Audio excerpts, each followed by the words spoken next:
ආයුබෝවන් මගේ YouTube නාලිකාවත් එක්ක සම්බන්ධ වෙලා ඉන්න ඔබව නැවතත් ඉතාම ආදරෙන් පිළිගන්නවා. 2025 මාර්තු මාසයේ ලග්න පලාඵල විස්තරෙත් එක්ක ඔබ සම්බන්ධ වෙන්නේ. මීන ලග්නයෙන් උපන් ඔබට කොහොමද මාසෙ පුරාවට තමන්ගේ ජීවන තත්ත්වය තුළ විවිධ පැතිකඩයන් ඔස්සේ අපි කතා කරද්දී තමන්ගේ මූල්‍ය තත්ත්වය, එතකොට රැකියාව, ඒ වගේම ගෘහ ජීවිතය, අධ්‍යාපනය සහ සෞඛ්‍ය කියන මෙන්න මේ කාරණා ඔස්සේ මූලිකව බලපාන ආකාරය. ඉතින් මාර්තු මාසය කියන්නේ ඉතාම සාර්ථක මාසයක් ඔබට. ඒත් එකම තමයි අපි සිදුවන ග්‍රහ මාරුවීම් මාසයේ අගභාගයේ සිදුවෙනවා මාර්තු 29 වෙනිදා සෙනසුරු මාරුවක් කාලයකට පස්සේ සිදුවන ග්‍රහ මාරුවක්. ඉතින් ඒ සම්බන්ධවත් හඬපටයක් ඔබට ගෙන ඇවිත් තිබෙනවා මගේ channel එක හරහා ඔබට බලා ගන්න පුළුවන් subscribe කරලා ඒකත්. ඉතින් ඒ වගේම තමයි අපිට කතා කරන්න පුළුවන් මේ මාසේ 14 වෙනිදා කෝණ මාසය ආරම්භ වෙනවා. ඒ වගේම තමයි ඉදිරි සිංහල අලුත් අවුරුද්ද දක්වාම කෝණ මාසය ක්‍රියාත්මක වෙනවා. ඉතින් ඒ අතරතුර කාලය තුළ නිවාස නැකත්, මංගල නැකත් වගේ දේවල් ජ්‍යොතිෂ අනුකූලව අපි යොදා ගැනීමෙන් වළකිනවා. ඉතින් ඒ සම්බන්ධවත් ඔබට පෙන්නලා දෙමින් අපි කතා කරමු මාසේ ආරම්භයත් එක්ක තියෙන ග්‍රහ ගෝචර තත්ත්වය වගේම ඒ අවස්ථාවේදී මම ඔබට පෙන්වලා දෙනවා ග්‍රහ වෙනස් වීම සම්බන්ධවත්. මීන ලග්නයේ හිමි ඔබගේ ලග්නයේ සංයෝග වෙලා ගමන් කරනවා ආරම්භයත් සමග සඳු, බුධ, සිකුරු, රාහු කියන ග්‍රහයන්. මෙතනදී විශේෂ සිද්ධීන් දෙකක් වෙනවා. එකක් තමයි සිකුරු වක්‍රවීමක් සිද්ධ වෙනවා මාර්තු 2 වෙනිදා. ඒ වගේම තමයි බුධ වක්‍රවීමක් වෙනවා මාර්තු 15 වෙනිදා. ගුරු ඔබගේ ලග්නයෙන් 3 වෙනි තවදුරටත් ගමන් කරනවා. ඒ වගේම ලග්නයෙන් 4 වෙනි කුජ මාසේ පුරාවටම ගමන් කරනවා. ලග්නයෙන් 7 වෙනි කේතු, ඒ වගේම තමයි ලග්නයෙන් 12 වෙනි රවි සෙනසුරු සංයෝග වෙලා ඉන්නවා.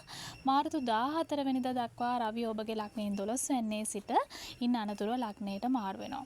ඊළඟට සෙනසුරු මාර්තු 29 වෙනිදා ඔබගේ ලග්නයෙන් 12 වෙනිදා ඉඳලා ලග්නයට මාරු වෙනවා. දැන් ඔබ මීන ලග්නෙමියෙක් විදිහට ලග්නේ රාෂ්ටකයක මුල් අදියර තුල ඉන්නේ මුල් වසර දෙකමාර තුල. ඉතින් දෙවන අදියරයට ගමන් කරනවා මාර්තු 29 සෙනසුරු මාරුවත් සමග.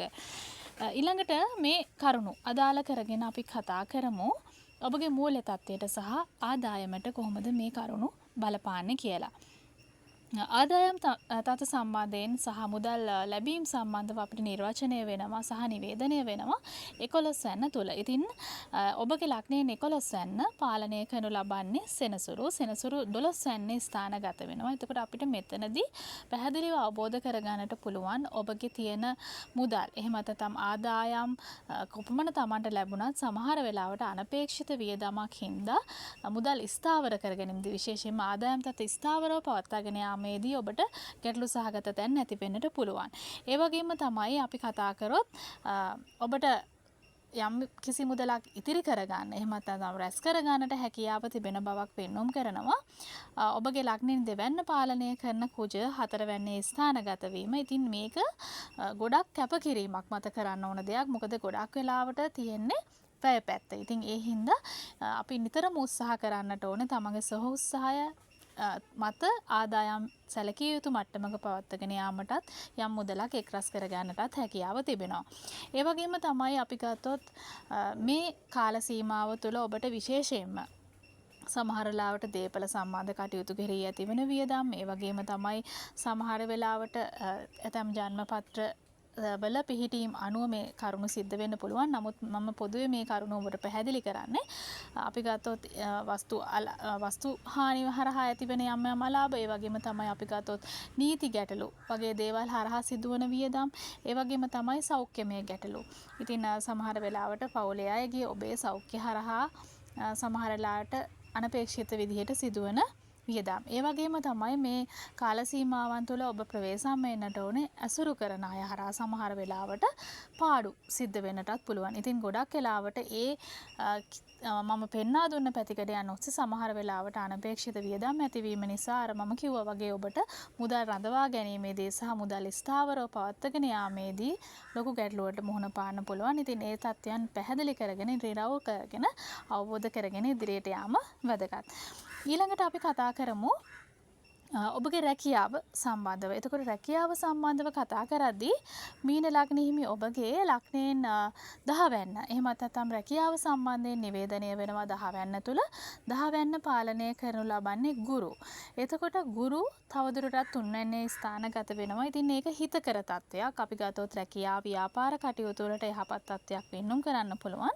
විශේෂයෙන්ම අපි ගත්තොත් පරිපාලනාංශවල එහෙමත් නැත්නම් යම් පිරිසක් මෙහෙයවීමෙන් කටයුතු කරන අයට මේක සුවිශේෂී බලපෑමක් වෙනවා. අපි ගත්තොත් මානව හිතවාදී විශේෂයෙන්ම සාරධර්ම සමග එකතු වෙලා මුහු වෙලා යන නායකත්ව කුසලතා තමන් තුළ ඉස්මතු වෙන්න. ඒ වගේම තමයි තමන්ගේ ඉලක්ක කරා කණ්ඩායමක් මෙහෙයවගෙන යන්නට තියෙන හැකියාව. ඒ කියන්නේ නායකත්ව ගුණාංග. ඊළඟට අපි ගත්තොත් මේ තුල ගොඩක් වෙලාවට රැකියා ස්ථාන තුල අභිප්‍රේරණයකින් කටයුතු කරන්න තියෙන හැකියාව වගේම අන් අයගේ ගෞරවය තමන්ට ලැබීමත් ඒ වගේම ඒ රැකියා ස්ථාන තුළ අනිත් අය ආශ්‍රිතයත් එක්ක වැඩ කරද්දී කීර්තියක් ඔබට ලබා ගන්නටත් හැකියාව තිබෙනවා. ඉතින් ඒත් එක්ක ඒ තියෙන වාතාවරණය තුළ තමන්ට ඊටාම සාමකාමීව කටයුතු කරන්න පුළුවන්.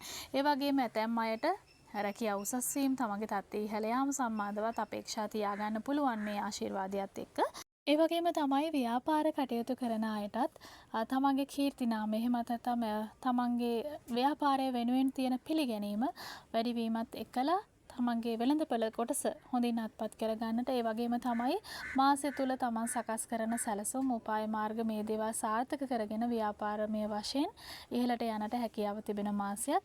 ඉතින් නව ව්‍යාපාර ආරම්භය එතකොට පවතින ව්‍යාපාර ප්‍රවර්ධනය සහ වර්ධනය කර ගැනීම සඳහා ඔබ කරන කටයුතු සම්බන්ධයෙන් හිතකර මාසයක් විදිහට පෙන්වලා දෙන්නට පුළුවන්. ඊළඟට අපි ගත්තොත් විදේශගත වීම සම්බන්ධව ගොඩක් අය අරමුණු තියාගෙන ඉන්නවා මේ කාල සීමාවන් තුල. ඉතින් ගොඩක් අය සම්බන්ධව අහනවා අපි ගත්තොත් මීන ලග්න හිමි ඔබගේ කොහොමද විදේශගත වීම සම්බන්ධ තිබෙන පිහිටීම් කියන එක ඔබගේ ලග්නයෙන් 9 වෙන්න. ගතොත් විදේශගත වීම සම්බන්ධයෙන් අපිට වැඩි අවධානයක් දෙන්නට පුළුවන්. 9 වැන්න පාලනය කරනු ලබන්නේ කුජ ලග්නයෙන් 4 වැන්නේ කේන්ද්‍රගතව ගමන් කරනවා. ඉතින් ඒකත් එක්කලා විදේශගත වීම සම්බන්ධවත් හිතකර වාතාවරණයක් තිබෙන මාසයක්.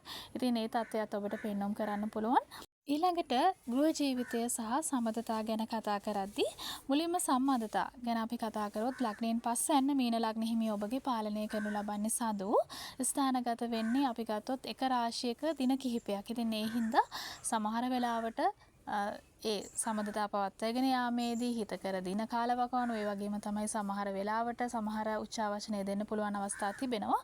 ඊළඟට අපි කතා කරොත් 7 වැන්න. එහෙමත් නැත්නම් මේ විවාහය සහ කාලාත්‍රයත් එක්ක තියෙන සම්බන්ධතා ගැන කතා කරද්දී මීන ලග්න හිමි ඔබගේ ලග්නයෙන් 7 වැන්න පාලනය කරනු ලබන්නේ බුධ ලග්නයේ ගෝචර වෙනවා.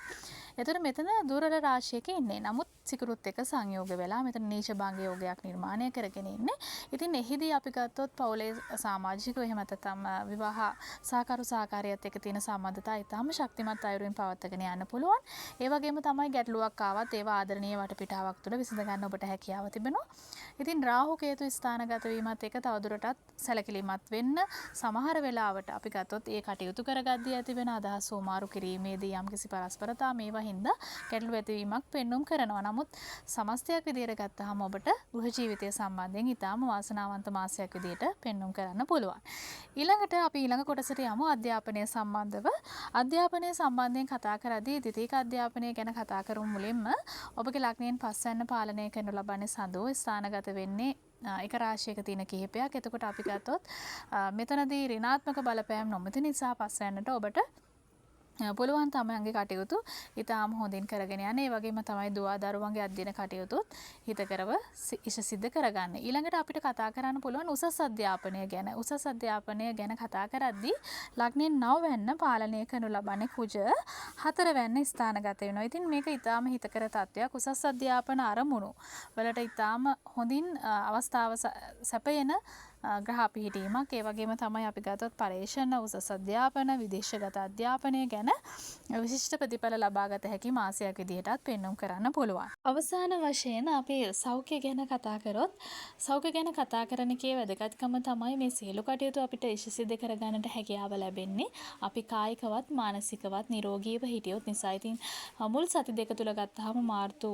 14 වෙනිදා දක්වා ඔබගේ ලග්නෙන් 12 වැන්නේ රවි සෙනසුරු සංයෝග වෙලා ගමන් කරමින් ඉන්නවා. මෙන්න මේ කාල සීමාව තුළ වැඩි වශයෙන් රෝගවලට ලක්වීමේ ප්‍රවණතාවයක් පෙන්වුම් කරනවා. ඒ වගේම තමයි ලග්නයෙන් 4 වැන්නේ කුජ ස්ථානගත වීම හේතුවෙන් අපි ගතොත් කරන කියන කටයුතු වලදී වැඩබිමේදී මත තමයි යාන වාහන පදවතීමේ හැම දෙයකදීම නිසි සැලකිල්ල තියාගන්න. ඒත් එකම තමයි අපි ගත්තොත් හෘද රෝග වගේ දේවල් වලට ඖෂධ පාවිච්චි කරන අය ඒ දේවල් මග හැර ගන්න නැතුව හරියටම අඛණ්ඩව ඒ දේවල් පවත්වාගෙන යන්න. ඉතින් මේ තත්ත්වයන් ඔබට පැහැදිලි කරනවා සෞඛ්‍යමය වශයෙන් සහ වෙනත් කරුණු විදිහට. එහෙමනම් මාර්තු මාසයේ තමන්ගේ අරමුණු අභිලාෂයන් සිද්ධ වෙන වාසනාවන්ත මාසයක් වන්නට කියලා මීන ලග්න හිමියාට ප්‍රාර්ථනා කරනවා. ඒ වගේම තමයි ඉදිරියටත් විශේෂ ග්‍රහ මාරුවෙත් එක්කම තමයි මාසික පලාපල තුලින් ඔබ හමු වෙනට අපේක්ෂා කරන නිසා අවසාන වශයෙන් මතක් කරනවා මගේ channel එක ඔබ තාමත් subscribe කරලා නැත්නම් ඔබට පුළුවන් මගේ channel එක subscribe කරන්න. ඒ වගේම තමයි මේ හඬපටය ඔබට වගේම තව කෙනෙකුට වැදගත් වේයයි කියලා හිතනවා නම් මේක ෂෙයා කරන්නටත් ඔබට හැකියාව තිබෙනවා. එහෙමනම් ඉදිරියටත් විශේෂ කරුණු තුලින් හමුවීමේ අපේක්ෂාව ඇතුව සමුගන්නවා. මගේ හඬපටයට මෙතෙක් සමන් දුන්නාට බෙහෙවින් ස්තුතියි. තෙරුවන් සරණයි.